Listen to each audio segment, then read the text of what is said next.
Face à un protectionnisme agressif comme celui de la Chine ou des États-Unis, il va falloir être malin et faire de la dentelle.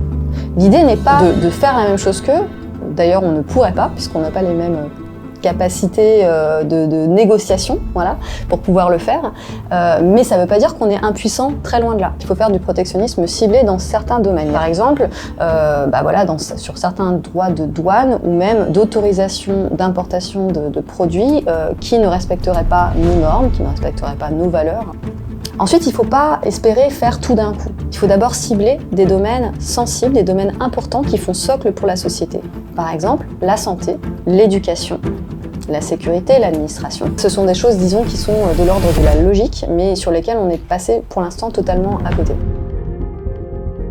L'idée, c'est d'évaluer, du coup, quels sont les nœuds sur lesquels j'ai tout intérêt à investir. Par exemple, depuis janvier, puis en juin, et là récemment, l'État a investi donc dans 80% d'Alcatel Submarine Network, donc qui, pour rappel, avait été en fait racheté par Nokia dans l'ensemble, dans l'enveloppe Alcatel-Lucent en 2015-2016. Et donc c'est une bonne nouvelle que l'État se réapproprie en quelque sorte un acteur majeur. Alcatel Submarine Network, c'est quand même un tiers du marché de la pose de câbles sous-marins dans le monde. C'est ces fameux nœuds majeurs de dépendance, puisque, évidemment, ce sont des routes qui traversent des océans entiers. Il n'y en a pas tant que ça. Aujourd'hui, c'est un marché en pleine expansion, parce que les géants de la technologie investissent ce domaine depuis une dizaine d'années à peu près. Pourquoi ? Parce que si d'un côté, on a des propriétaires de câbles puissants qui maîtrisent à la fois le logiciel et la route physique pour pouvoir transmettre ces logiciels et les vendre un peu partout, et notamment en Europe et en Afrique, c'est quand même pas mal d'avoir au moins des acteurs de négociation quand il s'agit d'aller réparer ou poser ces câbles. C'est ça la logique de la gestion de la dépendance et des nœuds de dépendance quand il s'agit de négocier sur un sujet important. À la fois dans le numérique, mais également dans des négociations très différentes. Ça peut être par exemple sur des négociations sur le gaz de schiste, le GNL américain. Ces dernières années, voilà, la guerre en Ukraine, problématique d'approvisionnement du gaz russe, donc négociations avec les États-Unis pour l'approvisionnement en gaz. Qu'est-ce qui s'est passé ? Au même moment, les négociations pour le droit du numérique sur le Privacy Shield, et donc ce qui était apparu sous le nom de SHREP 2, sont passées aux oubliettes. Donc ça, c'est clairement un exemple de transfert de négociation, on va dire. On passe en fait tous les leviers de négociation sont importants quand il s'agit d'aborder des positionnements géopolitiques. Le numérique en fait partie aujourd'hui. On le voit actuellement également sur la position des États-Unis dans l'OTAN. Et donc en fait, je pense qu'aujourd'hui, il faut vraiment revenir à des principes extrêmement terre à terre et simples, qui est passer par l'évaluation, cibler les domaines dans lesquels on a besoin soit de faire du protectionnisme, soit d'être indépendant, soit d'investir dans des nœuds, donc c'est-à-dire rendre dépendants les autres, en fait, instrumentaliser cette dépendance. Tout ça dans le but de faire négociation. Ensuite, il y a aussi des moments où les choses peuvent facilement se renverser. Que ce soit dans les sciences et les techniques, il n'y a jamais de destin, de fatalité. L'avantage avec le logiciel, avec le numérique, c'est que beaucoup de choses existent, sont disponibles. Et quand on parle d'open source, c'est-à-dire le logiciel ouvert, la capacité en fait de récupérer une technologie disponible et de l'améliorer pour la faire sienne et pour l'adapter à ses propres besoins. En Europe, on pourrait tout à fait avoir cette vision collective. Qu'est-ce qu'on veut ?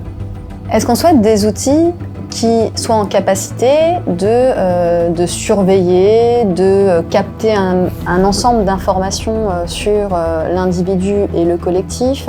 Est-ce qu'on souhaite réellement des technologies qui soient en capacité de changer des modèles de pensée ou de communiquer, puisque c'est ce qui se passe aujourd'hui. Je pense que là, pour le coup, on a besoin de concevoir quelque chose d'autre. Ça va plutôt s'opposer à une vision, je dirais, européenne traditionnelle qui veut qu'on crée des champions européens.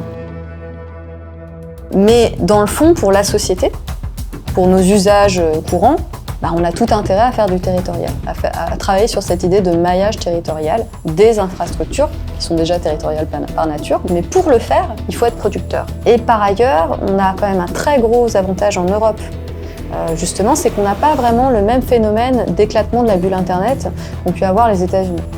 L'éclatement de la bulle Internet aux États-Unis a mené à, justement, à la montée en puissance de grandes entreprises du numérique. Bon. En Europe, on a eu des faillites, certes, mais grosso modo, on a gardé un maillage de PME, un peu partout.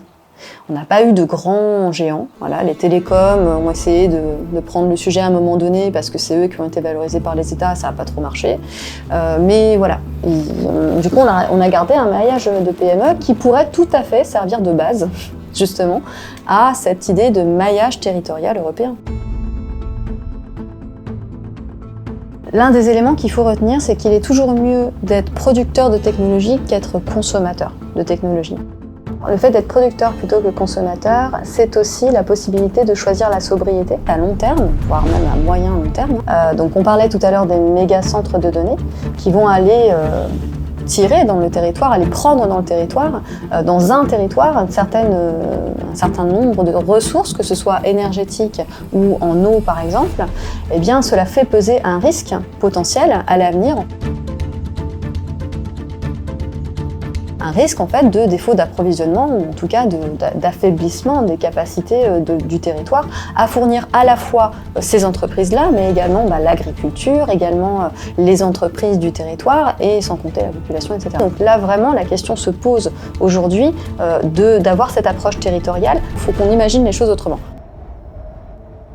Pour cela, il faut un chef d'orchestre. À mon sens, c'est au niveau européen que ça doit se faire, mais aujourd'hui, les structures n'existent pas. Et ce chef d'orchestre ne doit pas forcément être les entreprises, pour la simple et bonne raison que aujourd'hui, dans le secteur du numérique, c'est un panier de crabes.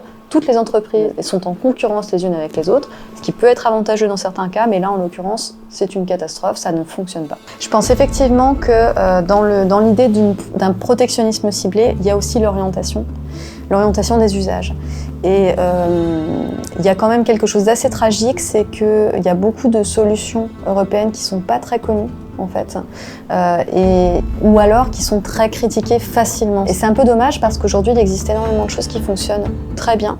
Et donc je pense qu'en effet, il y a un devoir de la part des pouvoirs publics et des entreprises, d'ailleurs, d'avoir cette culture de l'alternative. C'est-à-dire de montrer qu'il y a des choses qui existent et d'avoir des préconisations, voire dans certains secteurs, des obligations d'usage. Et c'est en faisant ça qu'on va porter un modèle numérique différent, en fait. C'est-à-dire un modèle numérique qui respecte, en quelque sorte, des principes, des valeurs, la protection de certaines données évidemment essentielles, comme la santé. Je veux dire, il faut arrêter de confier les données de santé des Français à la plateforme F-Data Hub de Microsoft Azure, par exemple. Et à un moment donné, il va falloir investir plus pour le numérique en santé et pour le numérique en éducation. Évidemment, le pouvoir de création monétaire de l'Europe est justement fait pour ça, en fait. Pour investir normalement aussi pour améliorer la société. Et dans ces volets santé et éducation, il y a aussi le numérique. Pour sanctuariser, protéger en fait les usages numériques dans ces domaines-là.